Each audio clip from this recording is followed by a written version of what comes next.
जब वालदा ने बताया कि नुमान शादी से इनकार कर रहा है तो मैं सकते में रह गई। यकीन न आता था कि वो बड़ों का बांधा बंधन यूं पल भर में तोड़ देगा। वो मेरा खालाजाद और मैं उसके बचपन की मांग थी। बचपन से हमारा प्यार लैला मजनू जैसा था, बल्कि मैं लाला थी और वो मजनू ज्यादा था। हमारे घर एक ही मोहल्ले में थे। कोई दिन ऐसा याद नहीं कि वो मुझसे मिलने हमारे घर न आया हो। मैट्रिक तक हम दोनों की मोहब्बत गुलजारों जैसी पुरमहक और चढ़ते चांद जैसी राहत बख्श रही, जिसने हमारे दिलों को महकाए रखा। नुमान ने मैट्रिक पास किया तो उसे कॉलेज जाने की सूझी और वो गांव से रावलपिंडी पढ़ने चला गया। ये पहली जुदाई थी जो हम दोनों को जहर में बुझे हुए तीरों की मानिंद सहनी पड़ी। जिस रोज वो जा रहा था मेरे आंसू न थमते थे, रो रो कर हलकान हो रही थी। तभी नुमान ने बहुत प्यार से समझाया था कि पगली, मैं कहीं दूर पार या दियारे गैर नहीं जा रहा। चंद कोस पर शहर है, आना जाना लगा रहेगा। पहले हम रोज मिलते थे। हॉस्टल चला जाऊंगा तो हर वीकेंड पर जब गांव आऊंगा हफ्ते बाद मिला करेंगे। मेरे और अपने अच्छे मुस्तकबिल की खातिर तुमको ये कुर्बानी देना होगी। गर्ज मुझको रसान से समझा बुझाकर वो शहर चला गया। नुमान की बात ठीक थी।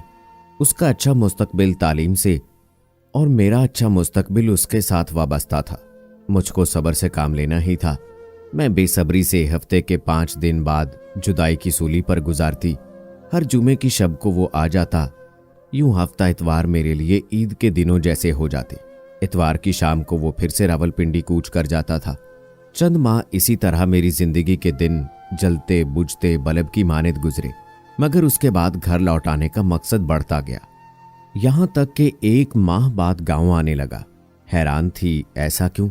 सवाल करती तो जवाब मिलता, इम्तिहान भी तो देना है। हर रोज आना जाना नहीं हो सकता। छुट्टी के दिनों में हॉस्टल में पढ़ाई करना होती है। ऐसा ना करूंगा तो अच्छा ग्रेड नहीं ला सकूंगा। अच्छा ग्रेड ना ला सका तो अच्छी नौकरी भी नहीं मिलेगी। तब ऐसी डिग्री किस काम की? उसकी हर बात सही लगती थी, मगर जुदाई के मारे बेकरार दिलों को सब्र आते आते आता है। बता नहीं सकती ये दिन मैंने कैसे काटे थे। यही कि उसकी तालीम मुकम्मल हो जाएगी तो ही उसकी मुझसे शादी होगी। यही मेरे वालिद की ख्वाहिश थी कि मेरी उसके साथ शादी तभी हो जब वो अपने पैरों पर खड़ा होने के काबिल हो जाए और मुझे ससुराल में मोहताजी की जिंदगी ना गुजारनी पड़े। वक्त गुजरता गया। नुमान ने ग्रेजुएशन मुकम्मल कर ली, यूनिवर्सिटी में दाखिला ले लिया और उसके लगन ने हमारी जुदाई के दौरानियों को मजीद बढ़ा दिया। एमएससी करके वो घर आ गया, बरसरे रोजगार भी हो गया। अम्मी अब्बू ने शादी की बात चलाई तो अचानक खाला जी ने बम फोड़ दिया कि नुमान शादी से इनकार कर रहा है। वो कहता है कि उसको कुछ और वक्त दरकार है। कितना वक्त और दरकार है? आखिर हम कब तक बेटी को बिठाए रखेंगे? मैंने कब कहा है कि खाला की बेटी को बिठा कर रखो? उनसे कह दें कि वो रबिया की शादी कर दें, क्योंकि मुझे यूं भी उसके साथ शादी नहीं करनी। उसने माँ को साफ बता दिया। खाला ने अपने तौर पर जिस कदर हो सका समझाया, लेकिन वो नहीं माना तो बेचारी मजबूर होकर हमारे घर आई और अम्मी को नुमान की मर्जी से आगाह कर दिया। क्या बताऊं कि वो कैसे दिन थे। बस नहीं चलता था कि खुदकुशी करके खुद को जिंदगी के फंदे से आजाद करा लूं। खुदकुशी तो ना कर सकी, जीते जी मर जरूर गई थी। तहैया कर लिया कि अगर नुमान का साथ मुकद्दर में नहीं तो फिर किसी और का संजोग भी नहीं। यूं ही उम्र गुजार दूंगी, मगर दूसरे शख्स की दुल्हन नहीं बनूंगी। वालदैन ने लाख समझाया, मैं ना मानी। कैसे मानती? ये बात मेरे बस में ही न थी। नुमान मेरे दिलो ज़हन पर कुछ यूं काबिज हो चुका था कि अब किसी और का तसव्वुर महाल था। मैट्रिक के बाद मैंने पढ़ाई छोड़ दी थी, मुलाजमत भी ना कर सकती थी। नर्सिंग का कोर्स किया और गांव के सरकारी हेल्थ सेंटर में नर्स हो गई। किसी तौर वक्त न कटता था। 5 साल इसी तरह गुजर गए। नुमान की याद दिल से न गई, मगर उससे मिलन की आस बाकी ना रही। जिंदगी खाली खाली वीरान थी। रोजो शब वालदैन को मेरा गम और मुझे उनका दुख सताता रहता था। कहते हैं कि अल्लाह चाहे तो मोज़े हो जाते हैं, कि उसके हुक्म बिना पत्ता नहीं हिल सकता और जो होनी हो होकर रहती है। मेरी लगन सच्ची थी।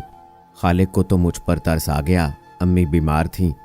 एक रोज खाला उनकी अयादत को आई। कहा, आपा नुमान को माफ कर दें, वो बहुत नादिम है, अपने किए पर पछता रहा है। उसने अभी तक शादी नहीं की है। वो सुबह का भूला शाम को घर लौट आया है। मैं समझी नहीं। अम्मी ने कहा, तुम क्या कहना चाह रही हो? यही कि नोमान रबिया से शादी करना चाहता है। दरअसल उस वक्त उसके ख्वाब थे, वो पहले आला मुलाजमत हासिल करना चाहता था, बहुत कुछ कमाकर जिंदगी का मयार बुलंद कर लेने के बाद शादी करना चाहता था। अब कहता है कि बहुत कमा लिया है, घर बनाना चाहता हूं। रबिया भी तो बिन ब्याही बैठी है। दोनों एक दूसरे को चाहते थे और अभी तक शायद एक दूसरे की राह देख रहे हैं। अम्मी ने मुझे आगाह किया, लेकिन इस खुशखबरी में मेरे लिए अब वो फूलों जैसी ताजगी ना रही थी, जैसे कि दिल के गुलाब में मोहब्बत की तरावट मर गई हो। बहरहाल बीमार माँ की इल्तिजा से मुझे मेरे बचपन के साथी का संजोग नसीब हो गया। हमारी जिंदगी सुकून से गुजरने लगी। नोमान की मुलाजमत शहर में थी और वो एक आला ऑफिसर थे। उनके पास अच्छा घर, कीमती गाड़ी, कर्ज, जिंदगी की हर आसाइश मौजूद थी। फिर भी वो पहले जैसे न रहे थे। कुछ खोए खोए रहते और अधूरे अधूरे से दिखते थे। कभी कभार दोस्तों की ऐसी महफिल में वक्त गुजार आते थे कि जहां मैनोशी होती, तब काफी देर से घर लौटते और आते ही सो जाते। मुझसे कलाम न करते। हमारी शादी को 10 बरस बीत गए थे। मैं 2 बच्चों की माँ थी और बच्चे स्कूल जाने लगे थे। तब एक दिन वो अबाब मैनोशिया की महफिल से उठकर जल्दी घर आ गए। आज उनकी आंखों में नींद न थी। काफी देर करवटें बदलते रहे। मुझे लगा कि बेख्वाबी उनको तंग कर रही है। मैंने बातें शुरू कर दी और बातों बातों में किसी अच्छे और मुखलिस दोस्त की तरह नोमान के दिल में छुपे हुए चोर को तलाश करने लगी। दुख बांटने की कोशिश करने लगी। मेरी चाह मेरे दिल में चुटकियां ले रही थी। नरमी और प्यार से पूछा, नोमान, मुझे लगता है कि तुम्हारे दिल में कोई ऐसी फांस है जो तुमको तकलीफ दिया करती है। क्या मुझे अपने इस राज में शरीक नहीं करोगे? मैं तुम्हारी बीवी ही नहीं, बचपन की साथी हूं, जिससे कभी तुम अपने दिल की कोई बात नहीं छुपाते थे। सभी दुख सुख मुझको कह दिया करते थे। क्या आज नहीं बताओगे कि तुमको क्या बात परेशान किया करती है? उम्मीद न थी कि नोमान मेरी गमगुसारी को शर्फ बख्शेंगे, लेकिन उनको भी उस वक्त गमगुसार की अशद जरूरत थी। तभी उस रात उन्होंने अपना दिल खोलकर मेरे सामने रख दिया। कहने लगे, जब मैं गांव से पढ़ने की खातिर पिंडी गया था तो वहां मेरा दिल बिल्कुल भी ना लग रहा था। एक तो वहां की आदत न थी, ऊपर से तुम्हारी जुदाई सताती थी, तो मैं अपने रूममेट असद से रोज ही दुखड़ा रोने बैठ जाता था। वो मुझे समझाता कि तुम बच्चे तो नहीं हो जो घर से दूरी पर यूं हर वक्त बसोरते रहते हो। दिल लगाने को बहुत सी कलियां हैं, जरा अपनी आंखें तो खोलो, इधर उधर ताको झांको, ये दुनिया बेहद हसीन है भाई। यूं असद के उकसाने पर मैं अपनी क्लास की लड़कियों से बातचीत करने लगा। उन दिनों मैं किसी लड़की के साथ इस नजरिए से कलाम नहीं करता था कि मेरी बोरियत दूर हो। बस यूं ही असद बातें करता तो मैं भी दिलचस्पी लेने लगता। मालूम न था कि ये सरसरी लम्हात किसी दिन मेरे दिल को अपनी मुट्ठी में लेकर कैद कर लेंगे। यहां तक कि बचपन की मोहब्बत को भुलाकर मैं किसी और की मोहब्बत में गिरफ्तार हो जाऊंगा। शहला बहुत खूबसूरत लड़की थी और उससे गुफ्तगू का ढंग आता था। शायद इन्हीं खूबियों ने मुझे उसका गिरवीदा बना दिया और मैं उसमें कशिश महसूस करने लगा। यूं मेरा दिल पढ़ाई के साथ शहर में भी लग गया। अब मुझे घर और अपना गांव याद ना आता और ना ही तुम्हारा ध्यान सताता। मैं मुकम्मल तौर पर शहला की शख्सियत के सहर में गिरफ्तार हो गया। रबिया, तुम मेरे दिल के कानों से सुन रही हो ना? हाँ, तुम कहते जाओ, मैं सुन रही हूं। हमारी दोस्ती को 3रा साल था जब शहला ने मुझसे सवाल किया कि क्या उसके साथ मेरा शादी का इरादा है। हाँ बिल्कुल, मैं तुमसे ही शादी करूंगा। मैंने तुम्हारा इंतखाब कर लिया है और मैं तुम्हारे साथ 100% संजीदा हूं, मैंने उसको जवाब दिया था। तो फिर मेरी अम्मी से बात करके उनको इस बात का यकीन दिला दो ताकि वो मेरे लिए रिश्तों की तलाश तर्क कर दे। मुझे माफ कर दो। रबिया, ना जाने मुझे क्या हो गया था कि मेरा आप मेरे बस में ना रहा था। मैंने अपनी बचपन की मोहब्बत को भुला दिया। मुझे शहला के सिवा दुनिया की कोई दूसरी लड़की लुभाती ना थी। एक सहर था कि उसमें जकड़ा गया था। मैंने शहला की माँ से बात की।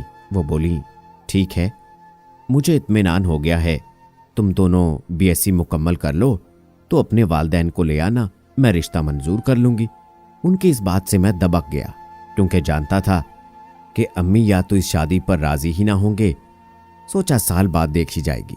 कोई हल समझ में ना आया और आखिरी तालीमी साल पलक झपकते गुजर गया तो मैंने यूनिवर्सिटी में दाखिला ले लिया था कि शहला से ताल्लुक बाकी रहे। उसने भी मेरी रफाकत में रहने की खातिर यूनिवर्सिटी ज्वाइन कर ली। एमएससी करने के बाद शहर में मुलाजमत मिली। शहला ने दोबारा शादी के लिए इसरार किया। मैंने उसकी वालदा को बताया कि मेरे वालदैन इस शादी पर राजी ना होंगे, लिहाजा बगैर उनकी शिरकत के अगर आप मेरा रिश्ता कबूल करती हैं तो मैं आपकी बेटी से शादी पर रजामंद हूं। इस पर उन्होंने अड़चन डाल दी कि तुम्हें अपने वालदैन को रजामंद करना ही होगा वरना शादी नहीं हो सकती। इसी परेशानी में था कि शीबा मेरी जिंदगी में आ गई। ये मेरे ऑफिस में किसी काम से आई थी, यूं जान पहचान हो गई।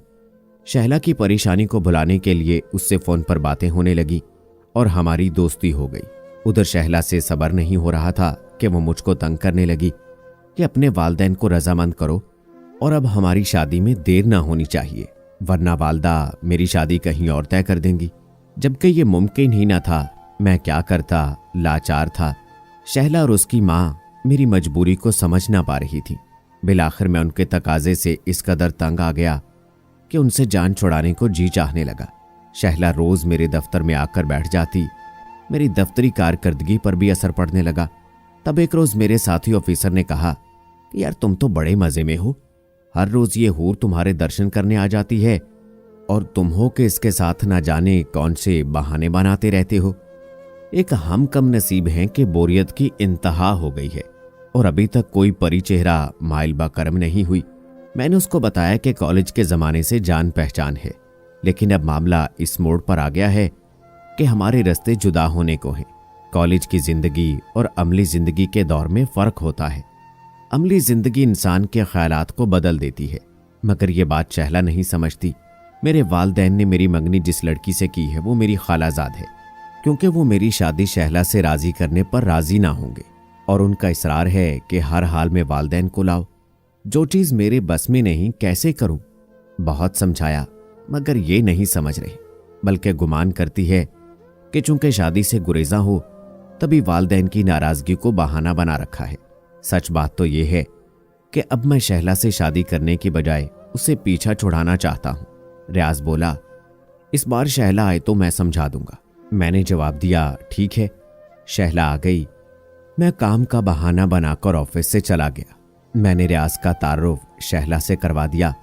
शहला से दरख्वास्त की कि ये बेचारा इस शहर में नया है, तुम इसको थिएटर हाउस ले चलो, मैं भी वहां पहुंच जाऊंगा। उन दिनों वहां बहुत अच्छा ड्रामा चल रहा था। मेरा ख्याल था कि मैं थिएटर हाउस जाऊंगा ही नहीं। दूसरे रोज रियाज मिला तो सख्त खफा था, क्योंकि शहला अपनी एक बेहद तरफदार सहेली के हमरा थिएटर मुकर्ररा वक्त पर आ गई थी और तमाम वक्त मेरा इंतजार करती रही थी। मजबूरन उन तीनों को प्रोग्राम कैंसिल करना पड़ा, क्योंकि शहला मेरे बगैर ड्रामा देखने पर आमादा ही ना हुई। वाकई ये लड़की तुमको अपने दिल की गहराइयों से चाहती है, रियाज ने कहा। मेरा माथा ठनक गया। उसने मुझको धमकी दी थी कि अगर तुमने मुझसे बेवफाई की तो मैं जान दे दूंगी। अब मैं समझ ना पा रहा था कि किस तरह शहला को अपनी जिंदगी से रुखसत करूं। वो मेरी आइंदा आने वाली खुशियों के रास्ते में एक भारी पत्थर की तरह आ गई थी। तभी मैंने रियाज को अपने दिली जज्बात से सच्चाई के साथ आगाह किया कि वो अपना वक्त ज़ाय कर रही है। मेरा उसके साथ उम्र भर का नाता नामुमकिन है। रियाज को मैंने बार बार मौका दिया कि वो शहला को अपनी जाने मतवज्जे कर ले, मगर जब भी ये दोनों मिलते उनकी जुबान पर एक ही दास्तान होती। रियाज मुझसे कहता, वो बदस्तूर तुम्हारी ही मोहब्बत के गीत गाए जाती है, लिहाजा तुमको उससे ही ब्याह करना चाहिए। जबकि उसकी सहेली रियाज के दिल में घर कर गई थी, सो वो उसी के ख्यालात में डूबा होता। उधर मेरी समझ में ना आ रहा था कि किस तरह शहला को रास्ते से हटाकर शीबा को अपना लूं, मगर शहला से किए वादे मेरी तखय्युल के रास्ते में कांटे थे। मैंने रियाज के मुंह से इतनी बार शहला की सहेली का तज़करा सुना कि मेरा जी चाहने लगा उससे मिलूं, देखूं तो वो कैसी है जिसने रियाज का सुकून छीन लिया है। इस बार शहला आई तो मैंने कहा कि मुझे भी उस हूर शुमाइल के दर्शन कराओ जिसने मेरे दोस्त का सुकून छीन लिया है। कहने लगी, तुम्हारा दोस्त तो पागल है जो यकतरफा मोहब्बत कर रहा है, जबकि मेरी सहेली तो उसे दीवाना कहती है। उसके तो ख्वाबो ख्याल में भी ये साहब नहीं है। बहरहाल उसने कहा कि कल मैंने अपनी सालगिरह पार्टी पर उसको बुलाया है, तुम्हें और रियाज को भी जरूर आना होगा। रियाज के हमरा शहला के घर गया तो ये देखकर हैरान रह गया कि शीबा, जो अब मेरे ख्वाबों की मलका बन चुकी थी, शहला के घर मेरे रूबरू थी, जो मुझको अपने ख्वाबों की ताबीर समझती थी। सद अफसोस के रियाज उसी के ख्वाब देखने लगा था। मैं राज अफशाई के ख्वाब से परेशान हो गया। मुझे ये गुमान भी न था कि शहला और शीबा आपस में सहेलियां हैं। मैंने जरूरी काम का बहाना बनाया और उसी वक्त वहां से निकल आया, मगर सख्त मुज़तरब था। रात भर नींद न आई। सोच भी ना सकता था कि रियाज, जो मेरी उलझी हुई गुत्थी सुलझाने चला था, वही विलन बनकर मेरे दरमियान में आ जाएगा। बहरहाल वो भी ऑफिसर पोस्ट पर था और ऑफिसरी में कशिश होती है। रियाज एक सादा लौह शख्स था और मुझ पर जान छिड़कता था, तो क्या मैं उसकी खातिर शीबा से किनारा कर लूं? इस सवाल ने मुझको परेशान कर दिया। यह नन्हा सा सवाल बिच्छू बनकर मेरी रूह में बैठ गया और मुसलसल डंग मारने लगा। रबिया, सच कहता हूं ना, उस दम तुम मुझे बहुत याद आई। मुझे लगा सिर्फ एक तुम ही दुनिया में मेरी सच्ची गमगुसार और बेहतरीन दोस्त हो सकती हो। बाकी शहला, रियाज, शीबा, ये सब हस्तियां मेरे लिए बेकार हैं। ये शायद मेरे किरदार की कमजोरी थी कि मैं तुमको भुलाकर उनको अपना दोस्त समझ बैठा था। मैं तुमसे राब्ता करना चाहता था, मगर कैसे करता? तुम मेरा मसला सुनकर यकीनन दुखी हो जाती। मैं तो उन तीनों हस्तियों के तिकोन में फंस गया था। इस मुसल्लस में चौथा कोना था ही नहीं जो मैं उसमें पनाह लेता। बहुत सोचने के बाद आखिर इस नतीजे पर पहुंचा कि मुझे सारी हकीकत से शीबा को आगाह कर देना चाहिए। इस तरह वो रियाज से अपना रुख फेर लेगी और शहला से मेरी जान छुड़ाने में मददगार साबित हो जाएगी, क्योंकि मेरी दानिस्त में वो मुझसे हर हाल में शादी की आरजूमंद थी। शहला की बदकिस्मती कि मंगनी की अंगूठी भी मैंने इसके लिए बनवाई थी, मगर जब शीबा मिली तो मेरा इरादा और दिल दोनों ही बदल गए और मैंने अंगूठी महफूज कर ली। एक रोज मैं शीबा को क्लिफ्टन ले गया। वहां साहिल समंदर के सामने बनी हुई दीवार पर बैठकर उससे अपनी बेकरार मोहब्बत की कसम खाई और उसे बता दिया कि शहला से मेरे कॉलेज के जमाने से दोस्ती है। मैं उसके साथ शादी का वादा कर चुका हूं, मगर उसकी मां ने ऐसी अड़चन डाली है कि मैं अब उनकी शराइत पर पूरा नहीं उतर सकता। लिहाजा धोखा दिए बगैर साफ तुमको कहना चाहता हूं, मेरी उसकी राहें जुदा हैं। शीबा, मैंने तुमको दिल में बसा लिया है। खुदारा तुम ही शहला को समझा दो कि मुझे भुला दे। मैं अब उसकी तरफ नहीं लौट सकता। मैं तुम्हारा हो चुका हूं। जब मैंने शीबा को हर बात साफ साफ बता दी तो वो गहरी सोच में गुम हो गई और मुस्कुराहट उसके चेहरे से गायब हो गई। उसका रंग उड़ गया, जैसे कि शोख चंदी का कच्चा रंग सूरज की तेज धूप से फीका पड़ जाता है। मैं उसके चेहरे के तासुरात से उसकी दिली तकलीफ का अंदाजा लगा सकता था। बिलाशुबा मेरी बातों से उसको बेहद अजियत पहुंची थी, मगर अब सच कहे बिना चारा ना था। एक तरफ अपने दोस्त का पास था तो दूसरी तरफ शहला ने अपने वालदैन को मनाव की रट लगा रखी थी। उससे जान छुड़ाए बगैर शीबा से शादी की गलतफहमियों को जन्म दे सकती थी, जबकि ये दोनों सहेलियां थीं।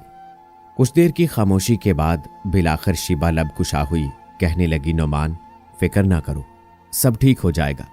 रियाज से मुझे कोई दिलचस्पी नहीं। तुम्हारी खातिर इससे अच्छी तरह बात कर लिया करती थी। वो जाने अपने दिल में क्यों कोई मर्ज पाल बैठा है। उसकी तो मैं गलतफहमी 1 मिनट में दूर कर दूंगी। रही शहला, तो जब वो अपनी शर्त पर अड़ी है जिसका पूरा करना तुम्हारे लिए मुमकिन ही नहीं है, तो तुमको दोष देना बेवकूफ़ी होगी। मैं तुमसे मोहब्बत करती हूं, इसलिए मेरी कोई शर्त भी नहीं है। मुझे हर शर्त पर तुमसे शादी मंजूर है। जब उसने ऐसा कहा तो मनोबोझ मेरे दिल से उतर गया, जबकि मैं तो समझ रहा था कि वो मेरे और शहला के माजी के बारे ताल्लुक का सुनकर खफा हो जाएगी। अब यकीन आ गया, दरअसल शीबा को ही मुझसे सच्ची मोहब्बत है, और जहां मोहब्बत में सच्चाई हो वहां इंसान झूठ का मुतहम्मिल हो ही नहीं सकता। मैं मुंतजिर था कि अगले दिन शीबा का फोन आएगा, मगर नहीं आया, जबकि वो बिला नागा रोज फोन किया करती थी। एक दिन गुजरा, दूसरा, फिर तीसरा, और यूं कई दिन गुजर गए। मैं फोन करता, वो ना उठाती, मिलना चाहता तो ना मिलती। मैं उसका इंतजार करते करते थक गया, मगर उसकी तरफ से एक गहरी चुप जारी रही। मैं सोच सोच कर दीवाना हो गया। वो ना आई, लेकिन एक रोज शहला आ गई। परेशान थी, रो रो कर उसका बुरा हाल था।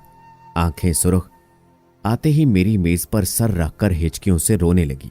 बोली, मुझे शीबा ने हर बात बता दी है और कहा है कि नुमान से कह दो मुझे भूल जाए। वो एक बेवफा इंसान है और मोहब्बत के काबिल ही नहीं है, जिसने पहले तुम्हें और अब मुझे बेवकूफ बनाया है। ये सुनकर मुझको धचका लगा। अब शहला को मनाना चाहा, दोष उसी को दिया कि मैं तो तुमसे मुखलिस था। शादी के लिए शर्तें तुम और तुम्हारी माँ ने रख दी। शादी जैसे मुकद्दस बंधन को महाल बना डाला। मैंने उस रोज भी रोती हुई शहला को मायूस करके लौटा दिया, मगर शीबा का ख्याल मेरे दिल से ना गया। दिल ठुकराए जाने के दर्द से लबरेज रोता और सिसकता रहा। उसको मनाने के 100 जतन कर लिए, मगर वो ना मानी। पलट कर एक बार भी मेरी जानिब ना देखा। मेरी माफियों को बेदर्दी से रौंद डाला। उसने रियाज से शादी का बंधन बांधकर मेरे मुंह पर ऐसा तमाचा मारा कि तिल मिलाकर रह गया।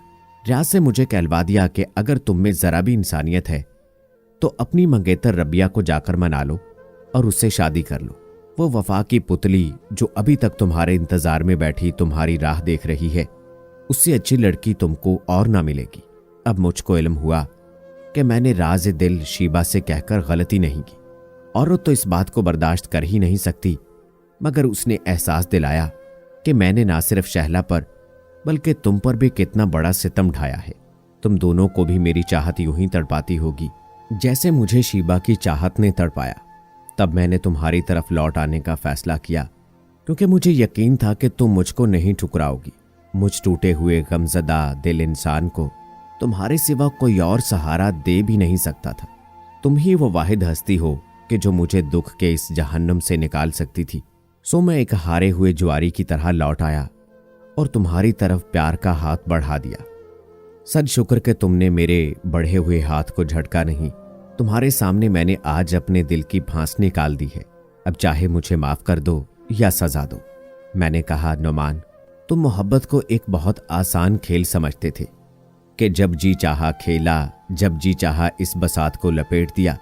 लेकिन मोहब्बत खेल नहीं, ये एक आजमाइश है और हौसले वाले ही इसके अहल होते हैं। नुमान बच्चों की तरह रोने लगे। कहा कि रबिया, मैंने सब कुछ सच कह दिया है। अब तुम मुझको माफ कर दोगी ना? हाँ, मगर एक शर्त पर। आज तुमने मैनोशी की है, आइंदा कभी उसे छुओगे भी नहीं। मुझसे वादा करो। नुमान ने वादा कर लिया कि वो अब कभी महाफिले मैनोशिया में ना जाएंगे। दिल का बोझ हल्का करके वो तो सो गए, मगर मनोबोझ उन्होंने उम्र भर के लिए मेरे नाजुक दिल पर डाल दिया। सुबह जब सोकर उठे तो बोले, वो जो रात मैंने तुमको दास्तान सुनाई थी फर्जी थी, सब झूठ था। वो एक गलत बयानी थी। बहके हुए जहन की गलती समझ लो और भूल जाओ उसे कि रात मैंने क्या कहा था। थोड़ी सी दोस्तों ने पिला दी थी, थोड़ा सा बहक गया था। सच तो ये है कि मैं मोहब्बत सिर्फ तुम ही से करता हूं रबिया खान, तुम्हारे सिवा किसी से नहीं करता। हाँ नुमान, मुझे यकीन है तुम सच कह रहे हो। सभी मर्द ऐसे ही सच कहते हैं, बस कभी कभार थोड़ा सा बहक जाते हैं, मगर जब शाम सर पर पड़ती है तो सद शुक्र के अंधेरा हो जाने से पहले ही घर आ जाते हैं। तो दोस्तों, ये थी दिल को तड़पा देने वाली रबिया की मोहब्बत की कहानी। दोस्तों, अक्सर लड़के आखिर ऐसा क्यों करते हैं? नुमान की इस फर्जी कहानी ने रबिया को कितना दुख पहुंचाया होगा। क्या नुमान ने गलत नहीं किया? आप अपनी राय का इजहार कमेंट बॉक्स में जरूर कीजिएगा। हमारी आज की वीडियो आपको कैसी लगी दोस्तों, ये भी जरूर बताइएगा। मजीद ऐसी वीडियोस देखने के लिए मेरा चैनल सब्सक्राइब करें।